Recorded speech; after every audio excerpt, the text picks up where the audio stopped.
beautiful. 4-minute piece. Had a really touching and simple concept. Fantastic cinematography. That beautiful shot at the end of and the park itself was just such a beautiful place they found to film it. I'm pretty sure that was a drone shot at the end. I knew he was blind long before the reveal came. I just knew right away. She was a very beautiful little girl, wasn't she? And to find a cute kid to make that film work. And I wondered how would a mother react to somebody speaking to her daughter like that in the park. That's the only thing I was so. And I thought, please don't react badly, because he was sincere, obviously. And I was hoping she wouldn't. Oh, get away from that strange man sitting on the bench. I was hoping that wouldn't happen, and yet I think that's what would happen in the real world, unfortunately. Mm-hmm. But gorgeous cinematography. I took that film, and maybe you guys, if you have different opinions on that, please let me know. I actually thought that she knew he was blind, and she knew her daughter didn't. Oh, maybe. And I was like, she's letting it happen. Because also, he speaks Arabic to them, which is why she's like, I think maybe why she trusts him. I think she sees it, but I don't think her daughter does. But that's just my take on it. Does anybody else have any other takes on this piece? What I want to say is that I related to this movie in another level. Maybe it was that I worked in a subsidized housing community in Toronto, and that housing society has refugees and veterans in the same time living in the building. And the very unique things happen between them, because they have some hate and love. So I think the movie which I took the answer that we all are victims, because she hated the guy because he was in Iraq, so she got that idea that why he was in Iraq, and then she hated that guy, but that guy was the victim too, so that was kind of obvious, but kind of very subtle how they said it in the movie. So I really liked it, and I related with my experience. ما أريد أرجع للمدرسة. أصحابي الحكوا لي.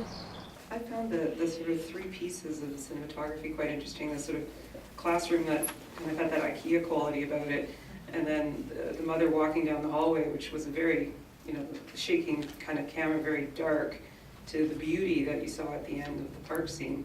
I'll be honest, I'm not quite sure to make of it, but I did notice that, and I also thought that the child did that sort of quiet child component, Sean, was just so really beautiful for me.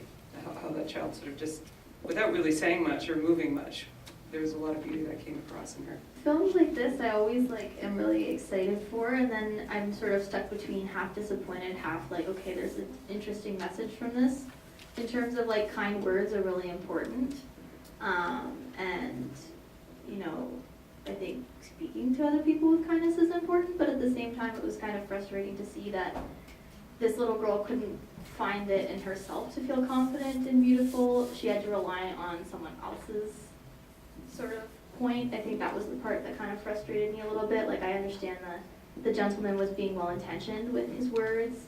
It did come across a little creepy that he was touching her. It's one thing to say, you're beautiful, you're a beautiful person, and then it's another thing to stroke someone's hand and say, oh, let me look at you, blah, blah, blah. That was a little bit too much.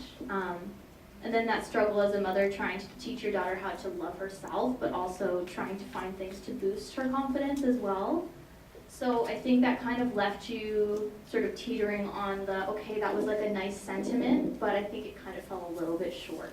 Really interesting comment. I know there's a section, it's one really quick line where the mom comments, oh, we're gonna make you more beautiful than you were before.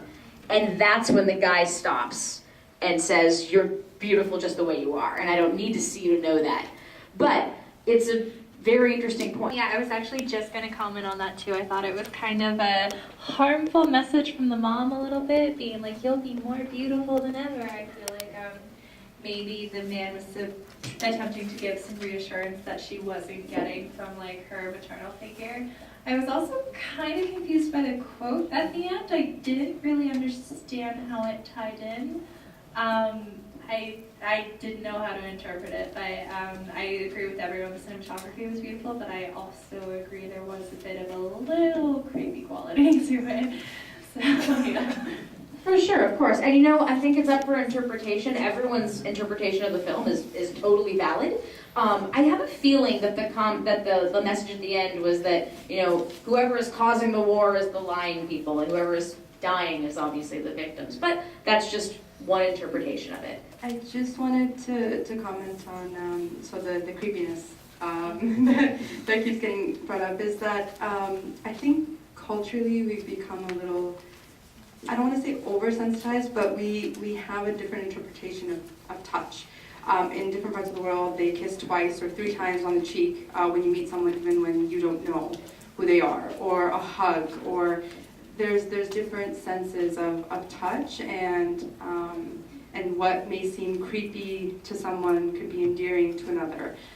Just holding a baby could make an entire difference, or a hug to someone. I just saw a Samantha Bee piece on I think it's Life After Hate, and it's how people who were kind of neo-Nazis, how they struggle to kind of overcome what they were going through, and it's things.